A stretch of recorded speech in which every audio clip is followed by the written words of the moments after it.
Halo sahabat Bunda, selamat datang di channel kami. Di sini, kita akan berbagi cerita penuh emosi, mulai dari tawa hingga air mata. Dalam kisah-kisah yang terinspirasi dari pengalaman hidup nyata. Jangan lewatkan setiap cerita menyentuh yang akan membuat hati Anda terasa lebih hidup. Yuk, tekan tombol like dan subscribe sekarang juga. Saya doakan buat sahabat Bunda yang sudah like dan subscribe, semoga selalu dilancarkan rezeki dan segala urusannya, amin ya robbal alamin. Mari kita mulai perjalanan penuh makna ini bersama. Selamat menikmati kisah-kisah yang kami sajikan.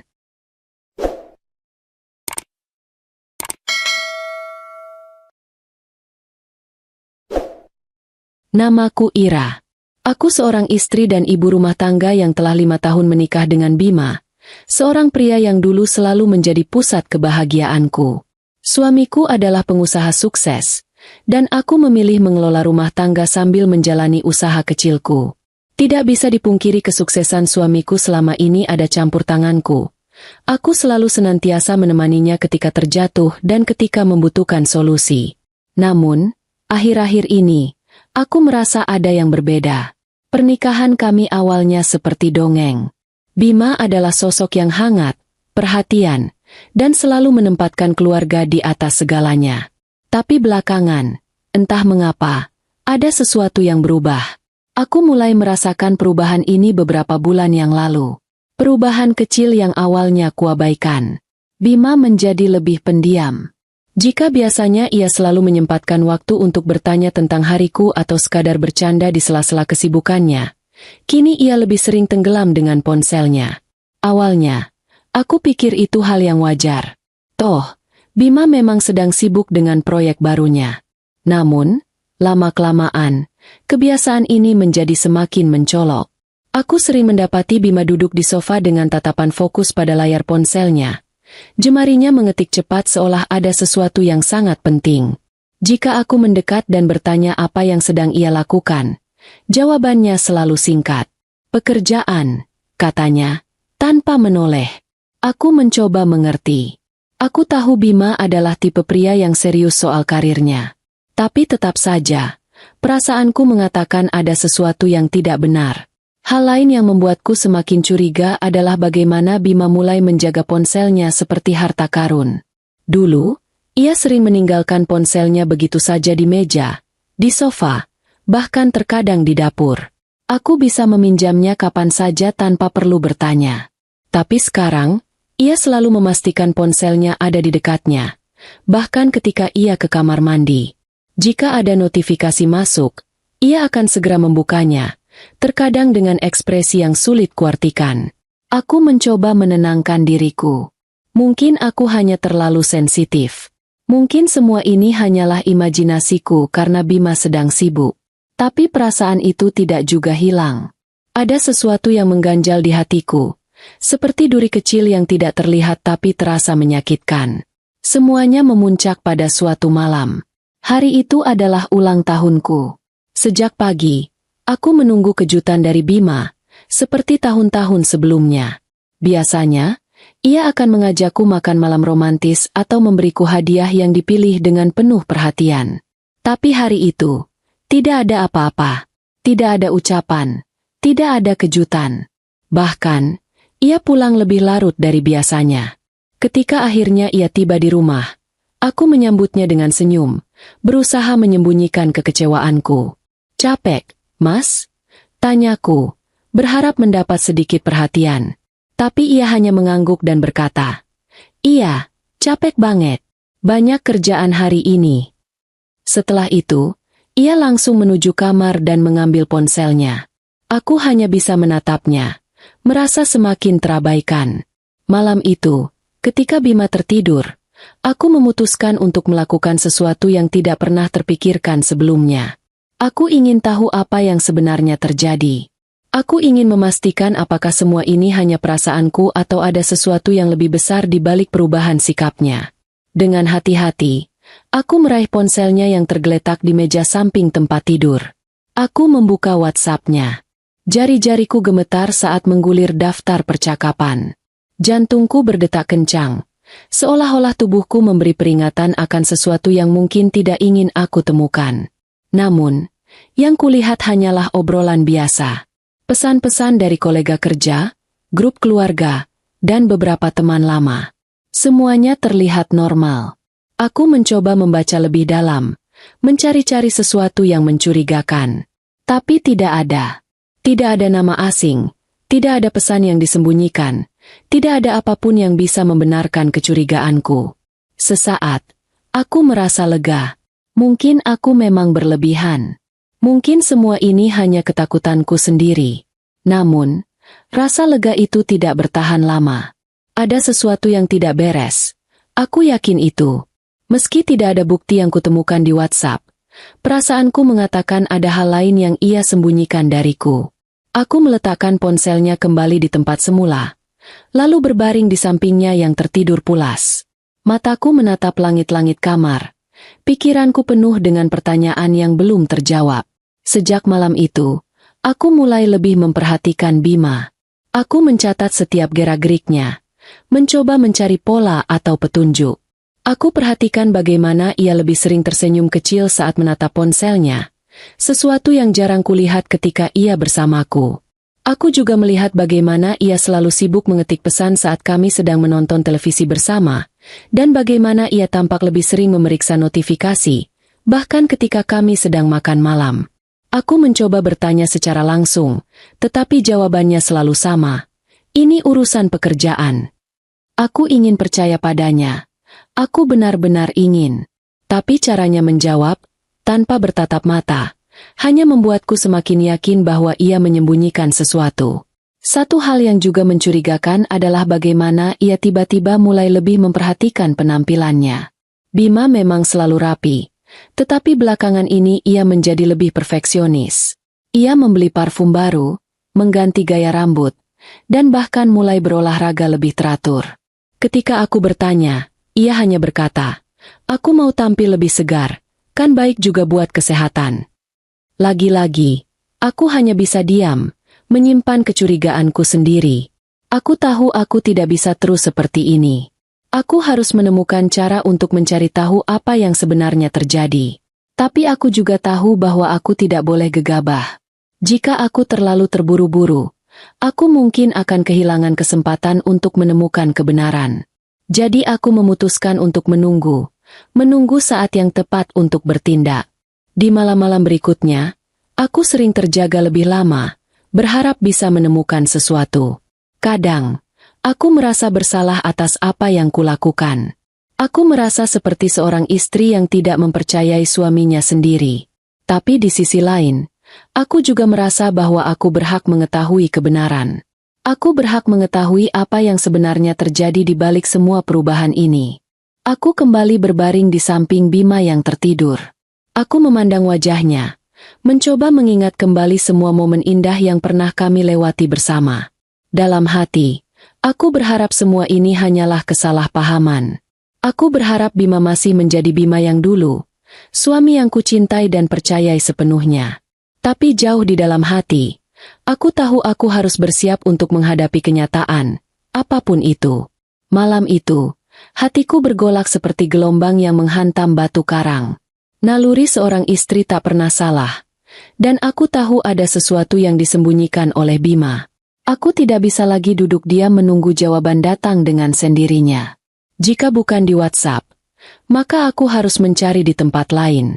Aku kembali mengangkat ponsel Bima dengan tangan yang sedikit gemetar. Kali ini, aku membuka aplikasi lain, Shopee. Aplikasi belanja online ini sering kami gunakan untuk membeli kebutuhan rumah tangga. Halaman utama Shopee terbuka, dan aku melihat Bima lupa untuk logout dari akunnya. Bagian dari diriku ingin berhenti, merasa bersalah atas apa yang kulakukan, tapi rasa ingin tahuku jauh lebih kuat. Aku membuka halaman pesan di akun Shopee-nya. Mata ini langsung tertuju pada satu percakapan yang terlihat mencurigakan. Pengirim pesan itu menggunakan nama pengguna yang tidak biasa, gabungan huruf dan angka yang sulit dilupakan. Foto profilnya adalah seorang wanita muda, berwajah cantik dengan senyuman menggoda. Aku tidak mengenalnya, dan tentu saja, aku belum pernah mendengar Bima menyebutkan namanya. Percakapan itu cukup panjang, penuh dengan hal-hal yang seharusnya tidak ada dalam interaksi belanja biasa. Aku mencoba membaca dari awal, tapi isi pesan-pesan tersebut langsung menusuk perasaanku. Tas itu cocok banget buat kamu. Sayang, kamu pasti terlihat cantik pakainya. Makasih ya, Mas. Kamu emang paling ngerti aku. Jantungku berdetak kencang. Aku hampir tidak percaya dengan apa yang kulihat. Mataku terus membaca, mengabaikan kenyataan bahwa air mata mulai menggenang. Pesan-pesan itu terasa seperti pengkhianatan yang nyata, dan aku tidak bisa menahan diri untuk terus menggulir. Kapan kita ketemuan lagi, Mas? Aku kangen ngobrol sambil makan bareng kayak kemarin. Sabar ya, sayang. Aku cari waktu yang pas. Tanganku gemetar memegang ponsel itu. Napasku tersengal-sengal, seperti ada beban berat menghimpit dadaku. Aku tidak pernah membayangkan Bima, suamiku yang selama ini kupuja, bisa melakukan hal seperti ini. Pengkhianatan ini terasa seperti pukulan telak di tengah dadaku. Aku memandangi layar ponsel itu, mencoba mencari penjelasan. Aku terus menggulir percakapan mereka, membaca setiap kata dengan hati yang semakin hancur.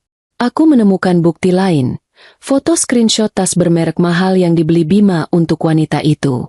Sebuah tas yang aku sendiri tahu harganya tidak murah.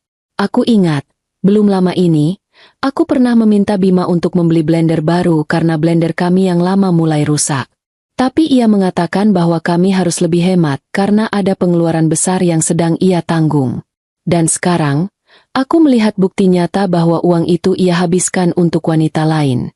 Aku ingin berteriak, ingin membangunkan Bima dan meminta penjelasan. Tapi aku tahu itu tidak akan mengubah apapun. Jika aku langsung menuduhnya tanpa rencana yang matang, Bima pasti akan menyangkal. Bahkan, ia mungkin akan menghapus semua bukti yang kutemukan. Aku menarik napas panjang, mencoba menenangkan diriku sendiri. Aku harus berpikir jernih. Aku harus menyusun strategi untuk menghadapinya. Sementara itu, aku menyimpan semua bukti ini. Aku mengambil tangkapan layar setiap percakapan, memastikan aku memiliki salinan sebelum Bima menyadari apa yang telah kulakukan. Rasa penasaranku pada wanita itu semakin besar. Aku memeriksa profilnya, berharap menemukan petunjuk siapa sebenarnya dia. Nama pengguna dan fotonya tidak banyak membantu, tetapi ada satu hal yang mencuri perhatianku. Beberapa percakapan menunjukkan bahwa wanita ini seorang selebgram.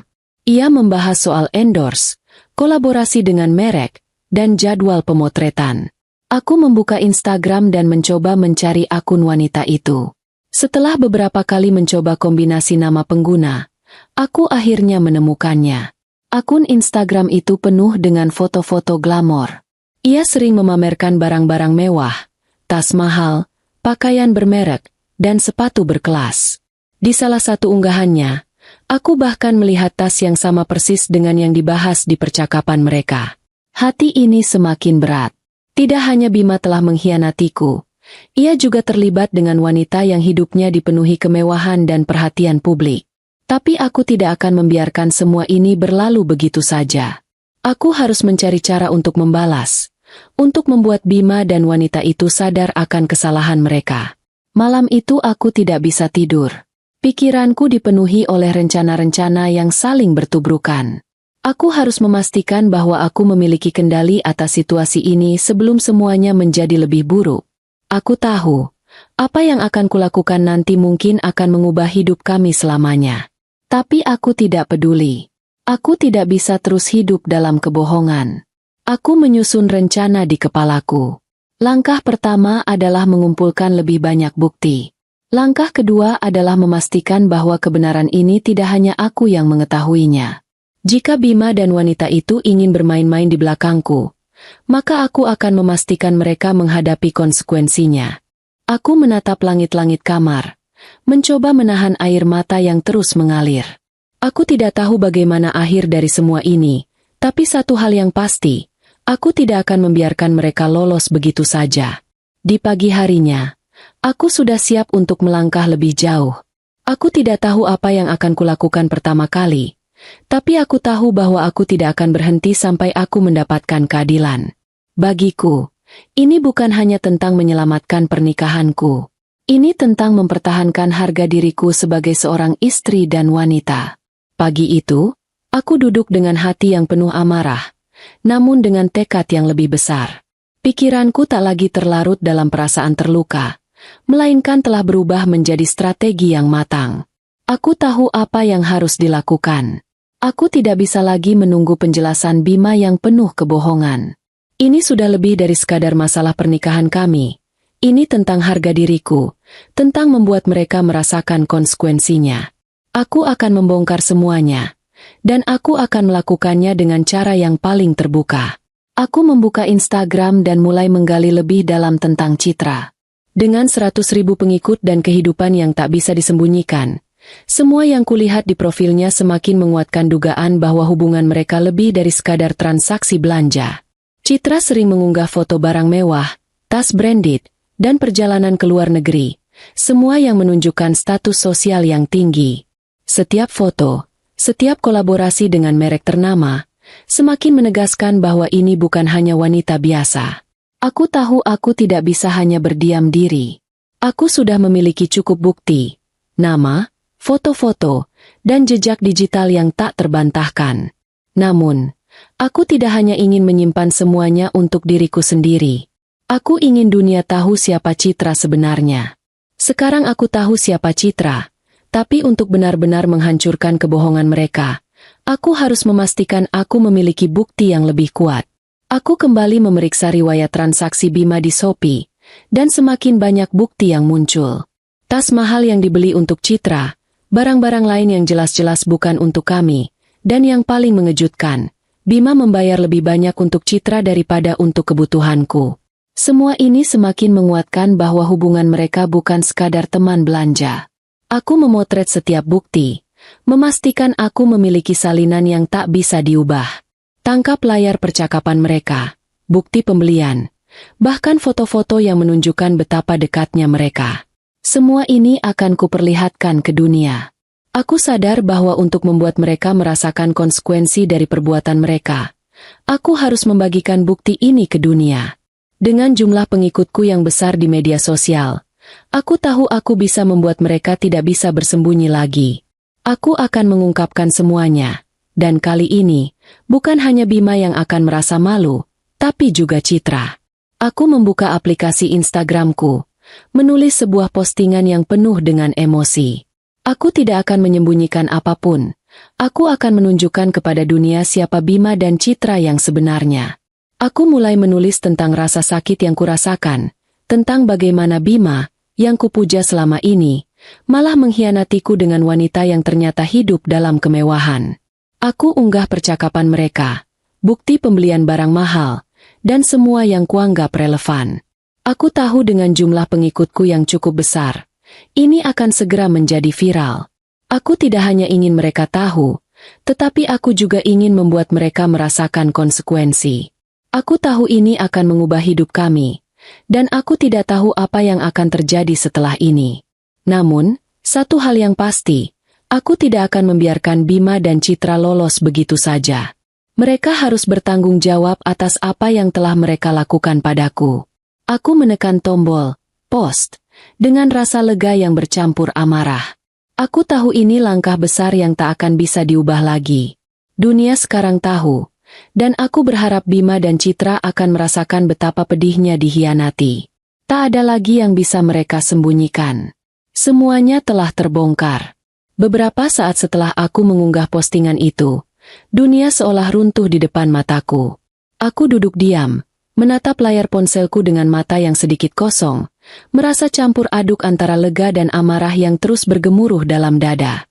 Aku tahu bahwa apa yang baru saja kulakukan akan mengubah banyak hal.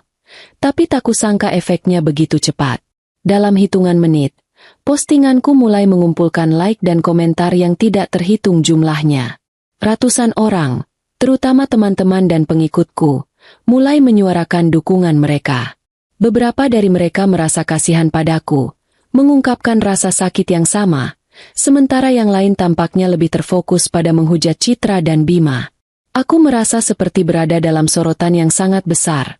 Sebuah pertunjukan yang sudah lepas kendali. Saat aku menggulir komentar, aku mulai merasa puas. Ada yang mulai mengomentari dengan kata-kata yang lebih kejam, bahkan menyerang akun Instagram Citra dengan kata-kata yang lebih kotor, merendahkan, dan menghina fisik serta kehidupannya. Komentar-komentar itu bukan hanya menghujat, tetapi mereka mulai menyebar lebih jauh, membuka topik-topik pribadi tentang Citra yang bahkan aku sendiri belum tahu. Mereka menyebarkan foto-foto Citra yang mereka ambil dari akun Instagramnya, membahas gaya hidupnya yang penuh kemewahan dan menyebutnya dengan kata-kata yang jauh dari kata sopan yaitu ani-ani. Ada juga yang menyebutnya pelakor tak berkelas. Aku duduk dengan tenang, menatap layar ponselku, sambil merasakan campuran perasaan yang sulit diungkapkan. Keputusan untuk mengungkapkan semuanya ke publik memang besar, tapi rasa puas yang mengalir dalam diriku tak bisa lagi dibendung. Aku tahu ini adalah langkah yang benar, dan semakin banyak orang yang memberi dukungan padaku. Komentar-komentar itu terus berdatangan, sebagian besar mencaci maki Citra, sementara yang lain memberikan semangat dan berkata bahwa aku pantas mendapatkan yang lebih baik. Aku tak merasa khawatir. Bahkan, semakin banyak komentar yang datang, semakin teguh hati ini. Aku sudah tidak peduli dengan apa yang akan terjadi selanjutnya. Bima dan Citra harus merasakan akibat dari perbuatan mereka, dan aku tidak akan memberi mereka kesempatan untuk mengelak. Tiba-tiba, pintu depan rumah terbuka, dan aku mendengar langkah kaki Bima masuk. Ia tidak memberitahu aku sebelumnya, hanya muncul begitu saja tanpa sepatah kata pun. Aku mendongak dari ponsel, melihat suamiku yang baru saja kembali dari luar. Ekspresinya kosong, seakan-akan tak tahu apa yang baru saja terjadi. Tanpa basa-basi, Bima bertanya dengan nada datar, "Apa yang kamu lakukan?" Aku bisa merasakan emosi yang mulai meledak, dan itu bukan lagi perasaan takut atau kebingungan. Ini adalah kemarahan yang telah terpendam begitu lama, dan saat ini, tak ada tempat untuk rasa belas kasihan. Aku tak akan lagi membiarkan diriku menjadi korban dalam rumah tangga ini. Aku berdiri dengan tegas, menatap matanya tanpa rasa gentar. Tidak ada keraguan dalam diriku sekarang. Aku sudah cukup kuat untuk menghadapi kenyataan ini. Aku melakukan apa yang harus kulakukan. Jawabku dengan suara mantap. Aku tidak akan diam saja melihatmu mengkhianatiku dengan wanita itu. Semua orang sekarang tahu siapa kamu sebenarnya. Bima, apa yang kamu lakukan dengan Citra, itu bukan hanya masalah kita berdua. Itu adalah pengkhianatan yang harus dipertanggungjawabkan. Bima terdiam sejenak, seolah tak menyangka aku akan bereaksi seperti ini. Matanya mulai berkedip, mencoba mencari celah untuk membela diri, namun aku tidak memberi ruang untuk itu. Aku sudah mendengar cukup banyak alasan kosong darinya selama ini. Jangan coba berdalih, lanjutku, suara semakin tegas. Aku sudah tahu semuanya. Semua bukti sudah ada, dan sekarang seluruh dunia tahu. Kamu tidak bisa lagi lari dari kenyataan ini. Kamu sudah memilih untuk menghancurkan rumah tangga kita, dan aku tidak akan membiarkanmu begitu saja. Bima membuka mulutnya, seakan hendak berkata sesuatu, tetapi aku tak memberi kesempatan. Sudah cukup, Bima. Tidak ada lagi alasan yang bisa kamu beri. Semuanya sudah terbongkar, dan aku tidak ingin mendengarnya. Bima mulai terlihat panik. Ia mendekat, mencoba mencari cara untuk meredakan situasi, tapi aku tidak mundur. Aku sudah cukup sabar selama ini, tapi sekarang aku tak akan memberi ruang untuk perasaan apapun selain kemarahan dan ketegasan. Kamu pikir aku akan memaafkanmu begitu saja? Semua yang terjadi ini adalah pilihanmu, kataku dengan tegas. Aku tidak akan menjadi istri yang terhina dalam pernikahan ini. Aku bukan boneka yang bisa kamu permainkan. Bima tampak terkejut dengan sikapku. Mungkin ia mengharapkan aku akan menangis, atau setidaknya menunjukkan keraguan. Tapi aku tidak akan memberi dia kesempatan untuk meremehkan perasaanku lagi. Tidak ada lagi belas kasihan. Aku tahu, pernikahan kami sudah tidak bisa diperbaiki, dan yang tersisa hanyalah menghormati diriku sendiri. Bima, kamu sudah membuat pilihanmu, lanjutku. Dan sekarang giliranmu untuk menghadapi konsekuensinya. Tidak ada yang bisa kamu lakukan untuk mengubah ini. Aku sudah tidak peduli lagi dengan apa yang kamu katakan atau apa yang kamu lakukan. Yang jelas, aku akan melanjutkan hidupku, dan itu tidak melibatkan kamu. Bima hanya diam, terlihat hampa. Ia mulai berjalan mundur ke arah pintu, seolah mencari jalan keluar. Namun, aku tidak peduli lagi. Aku tahu, apa yang baru saja terjadi adalah titik balik dalam hidupku. Ini adalah akhir dari semuanya. Tidak ada ruang untuk keraguan atau penyesalan. Aku telah memilih untuk berdiri tegak, tanpa rasa takut, tanpa belas kasihan. Hari berikutnya, setelah semalaman penuh dengan kekacauan dan komentar-komentar yang datang tanpa henti, aku kembali memeriksa akun Instagram Citra. Aku berharap ada perubahan. Mungkin dia akan mencoba menyembunyikan jejaknya, atau setidaknya mencoba melanjutkan kehidupannya tanpa ada lagi gangguan. Tapi saat aku membuka profilnya, mataku langsung tertuju pada satu hal yang mengejutkan. Akun Citra sudah dikunci. Mungkin dia tak tahan lagi dengan hujatan yang datang dari ribuan orang setelah apa yang kubagikan. Aku tersenyum kecil melihat itu. Ternyata Citra merasa takut akan dampak yang kuciptakan. Aku merasa puas. Meskipun aku tahu ini belum selesai. Keputusan untuk membagikan semua bukti yang aku miliki telah memporak-porandakan semuanya. Dan aku tidak akan berhenti sampai mereka benar-benar merasakan akibat dari pengkhianatan ini. Namun, tak lama setelah itu, kejadian yang lebih mengejutkan lagi terjadi. Pintu depan rumahku terbuka dengan suara keras. Dan aku melihat Bima masuk dengan wajah cemas. Di belakangnya, dengan langkah terburu-buru dan wajah penuh kecemasan, Citra muncul. Begitu melihat mereka, aku merasa amarahku memuncak. Citra langsung mendekat. Wajahnya memerah, tubuhnya gemetar, dan aku tahu dia datang untuk memohon. Bima hanya diam di belakangnya, terlihat seperti seseorang yang telah kehabisan kata-kata. Citra membuka mulutnya, mencoba berbicara dengan suara serak. Tolong hapus postingan itu. Kalau tidak, karirku akan hancur. Semua brand yang bekerja sama denganku akan menarik kontrak dan meminta ganti rugi. Aku bisa kehilangan segalanya. Mataku menatap tajam ke arahnya, dan rasanya, setiap kata yang keluar dari mulutnya terasa seperti racun yang menambah luka di hatiku. Aku bisa melihat betapa paniknya dia, betapa tertekannya dia. Dan aku tahu, dia datang bukan untuk meminta maaf.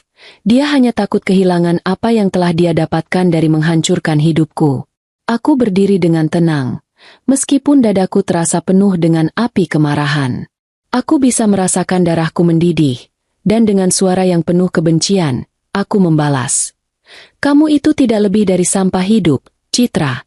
Kamu cuma ada karena uang suamiku. Kamu datang ke sini hanya untuk meminta belas kasihan setelah menghancurkan hidupku? Kamu pikir aku peduli dengan karirmu? Kamu sudah merusak hidupku, dan sekarang kamu datang untuk mengemis. Citra tampak terkejut, bibirnya bergetar, dan dia mulai memohon lebih keras. Tolong, aku tidak bisa kehilangan semuanya. Aku akan menderita, hidupku akan hancur. Aku menggelengkan kepala dengan penuh kebencian, langkahku mantap, dan aku memutuskan untuk melangkah lebih jauh lagi. Kamu tahu apa yang lebih buruk dari karirmu yang hancur, Citra? Hidupmu yang hancur karena kamu sudah memilih jalan kotor ini. Kamu merusak hubungan orang lain, dan kamu pantas mendapat hukuman. Semua yang kamu miliki itu hanya bisa dibeli dengan kehancuran orang lain. Kamu pikir kamu berharga? Kamu cuma barang murahan yang bisa dibeli dengan uang. Citra terdiam, wajahnya sudah semakin pucat. Aku bisa melihat dia mulai terguncang. Air mata mulai menggenang di matanya. Tapi aku tidak akan berhenti. Kamu berani-beraninya mengemis untuk menghapus semua ini? Tidak ada lagi yang bisa kamu sembunyikan. Semua orang tahu siapa kamu, dan sekarang kamu harus membayar harga untuk itu. Aku tidak akan memberi ruang bagi kamu untuk terus merusak hidupku. Saat Citra berdiri di depan aku, berusaha untuk mengatur napas, aku mendapat ide yang lebih mengerikan. Aku tahu aku bisa membuatnya merasakan lebih banyak penghinaan. Dengan cepat, aku mengambil ponsel dan mulai menyalakan fitur live Instagram. Citra belum menyadari apa yang sedang aku lakukan. Dia sibuk mencoba meraih belas kasihan, tetapi aku tahu, ini adalah saat yang tepat untuk menunjukkan semuanya ke dunia. Aku menatap kamera dengan penuh kebencian, dan berkata dengan lantang, "Inilah siapa Citra sebenarnya, seorang pelakor yang hanya mencari uang dari kehancuran hidup orang lain. Dia datang ke sini, mengemis agar karirnya tidak hancur setelah merusak hubungan suami istri." Citra terkejut begitu melihat aku mulai siaran langsung. Wajahnya berubah panik. Jangan lakukan ini," teriaknya, sambil berusaha meraih ponselku. Tapi aku tidak peduli. Aku terus berbicara dengan suara lantang dan penuh amarah. Setiap kata yang keluar dariku adalah serangan yang lebih dalam. "Kamu pikir dunia ini akan memaafkanmu begitu saja? Tidak, Citra. Kamu sudah membuat pilihan kotor dan sekarang kamu harus membayar harga. Karirmu hancur, hidupmu hancur. Semua itu hanya akibat dari apa yang kamu pilih." Aku bisa melihat betapa Citra tertekan. Dia mulai berlutut, memohon dengan air mata yang mengalir deras. "Tolong, jangan lakukan ini. Aku tidak bisa hidup tanpa itu."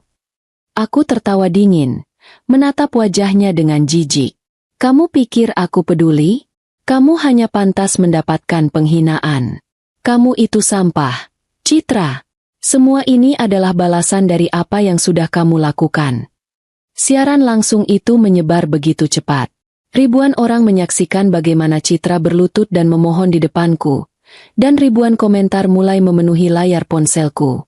Semua orang mulai menghakimi dia, memberi komentar pedas dan menghujatnya tanpa henti. Karirnya yang semula bersinar kini hancur begitu saja. Aku tahu, dia tidak akan pernah bisa membalikan keadaan ini. Bima, yang berdiri terpaku, hanya bisa menunduk tanpa berkata apa-apa. Dia tahu, sudah terlambat untuk memperbaiki semuanya. Tidak ada ruang bagi penyesalan. Semua yang terjadi sudah disaksikan oleh dunia. Aku menutup siaran langsung itu dengan satu kalimat terakhir yang penuh penghinaan. "Ini adalah akhir dari permainan kalian. Tidak ada yang bisa kalian lakukan untuk mengubahnya." Citra yang berlutut di depanku hanya bisa menangis. Sementara Bima hanya berdiri diam, hampa. Aku tahu, hidup mereka berdua sudah berakhir. Semua yang mereka lakukan kini terbuka untuk dunia, dan aku merasa puas.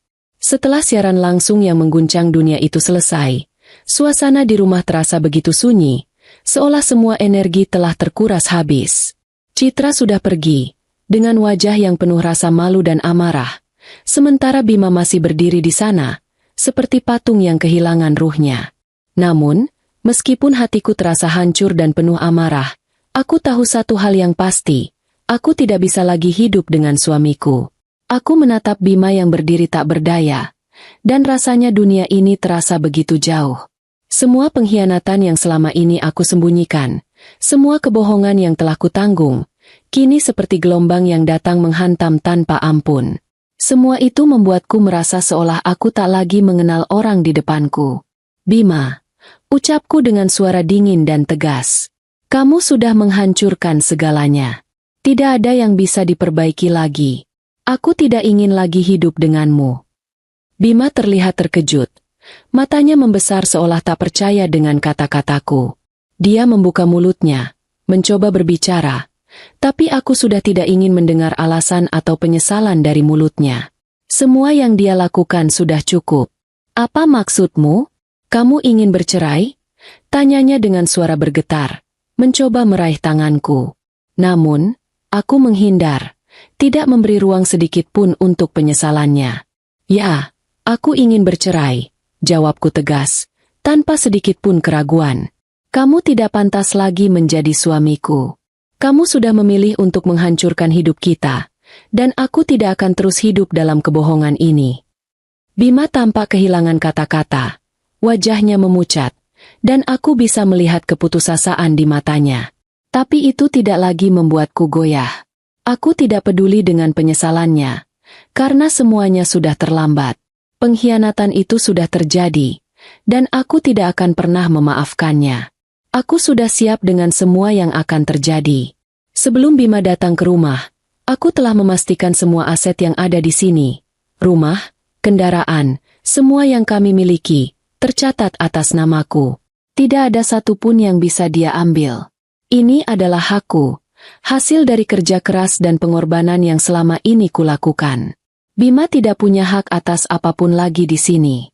Aku menatapnya sekali lagi, dan kali ini, mataku tajam, penuh kebencian. Sekarang, pergilah. Rumah ini bukan lagi milikmu. Semua yang ada di sini adalah milikku, dan kamu tidak punya tempat di sini lagi. Bima terdiam sejenak. Wajahnya menunjukkan kebingungan, namun akhirnya dia berjalan menuju pintu dengan langkah gontai. Ketika dia melangkah keluar, aku merasa seperti ada beban berat yang terangkat dari pundakku.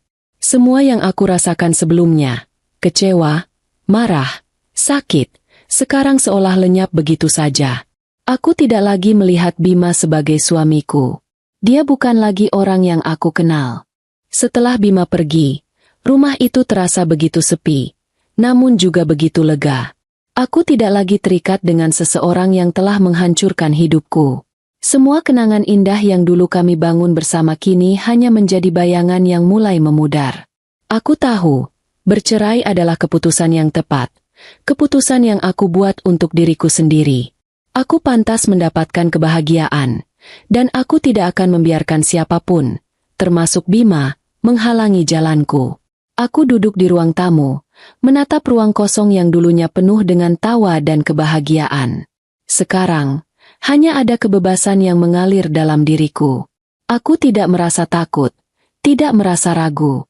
Aku sudah melangkah menuju kebebasan, dan aku tahu bahwa ini adalah keputusan yang terbaik untukku. Citra, yang dulu hidup dalam dunia glamor dengan segudang tawaran kerjasama dengan berbagai brand ternama, kini merasakan akibat dari perbuatannya. Setelah skandal yang menghebohkan itu, hidupnya berubah 180 derajat. Semua yang dulu ia banggakan, foto-foto pamer barang mewah, kolaborasi dengan brand ternama, dan followers yang memujanya, sekarang berubah menjadi kutukan.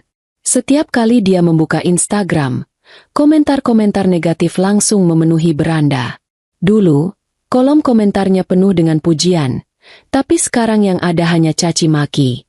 Orang-orang menyebutnya pelakor, perusak rumah tangga, dan bahkan ani-ani. Istilah yang digunakan untuk menggambarkan wanita yang merusak hubungan orang lain dengan cara yang sangat kejam. Brand-brand yang sebelumnya bekerja sama dengannya mulai menarik diri satu persatu. Beberapa bahkan mengeluarkan pernyataan resmi bahwa mereka tidak akan lagi berkolaborasi dengan Citra, setelah melihat dampak negatif dari skandal tersebut. Kolaborasi endorse yang dulu menjadi sumber penghasilannya kini tinggal kenangan. Citra mulai kehilangan semua yang ia banggakan, dan kini ia harus menghadapi kenyataan bahwa popularitasnya hanyalah ilusi semata, yang dibangun di atas penderitaan orang lain. Hari-hari Citra kini dipenuhi dengan rasa cemas dan ketakutan. Setiap kali dia mencoba mencari pekerjaan baru, banyak perusahaan yang menolak dengan alasan yang tidak bisa lagi dia elakkan, jejak digital yang tak bisa dihapus. Nama buruk yang ia dapatkan tak akan mudah hilang. Dunia yang dulu ia kenal kini terasa sangat asing, dan semua tawaran pekerjaan yang datang adalah tawaran yang datang dari tempat-tempat yang bahkan tidak ingin ia kenal. Karirnya hancur, reputasinya tercemar, dan kehidupannya kini dipenuhi dengan penyesalan. Bima, yang dulunya dikenal sebagai pengusaha sukses berkat dukungan dan kerja kerasku, kini juga merasakan dampak yang sangat besar dari perbuatannya. Perusahaan yang dulu berdiri kokoh, dengan investasi yang terus mengalir, kini mulai terpuruk. Semua yang telah kami bangun bersama selama bertahun-tahun runtuh begitu saja. Investor-investor besar yang dulu mempercayakan dananya pada perusahaan Bima kini menarik semua investasi mereka. Beberapa bahkan mengeluarkan pernyataan bahwa mereka tidak lagi mempercayai visi dan kredibilitas Bima setelah skandal perselingkuhan itu terungkap. Tanpa dana yang cukup, perusahaan Bima tidak bisa bertahan lama. Proyek-proyek besar yang sebelumnya direncanakan kini ditunda atau bahkan dibatalkan. Bima yang dulu selalu tampil percaya diri dengan berbagai pencapaian kini terlihat tertekan. Wajahnya yang dulu penuh semangat kini nampak lesu, penuh kecemasan.